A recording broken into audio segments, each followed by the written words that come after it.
OC আপনি গ্রেফতার করলেন না কেন? আমাদেরকে সরাই দিবেন আপনি কি সরাই দিবেন? আপনি কি সরাই দিবেন?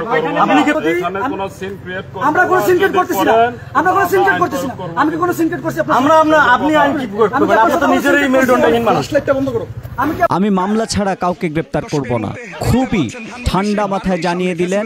শুধু তাই নয়, বরং বেশি বাড়াবাড়ি করায় গ্রেপ্তার করেন 3 বৈষম্য বিরোধী পরিচয়দাতা ডাকাত সদস্যকে। সাহস করে অন্যায়ের বিরুদ্ধে দাঁড়িয়ে গেলে যেমন মানুষকে রক্ষা করা যায়, তেমনি পুরস্কৃত হওয়া যায় একইভাবে। দেশের হুঁশ ও প্রশাসনের হুঁশ ফিরতে শুরু করেছে, তারই প্রমাণ এমন পুরস্কার। চারদিকে মব সন্ত্রাসে যখন দেশের অবস্থা দম বন্ধ হয়ে ওঠার আশঙ্কা, তখন 19 মে 2025 দিবাগত রাতে সে মবকে মোকাবেলা করলেন খুবই ধৈর্যের সাথে ধানমন্ডি থানার ওসি। তার জন্য পুরস্কৃত হলেন ধানমন্ডির ওই ওসি কাশৈন্য মারমা।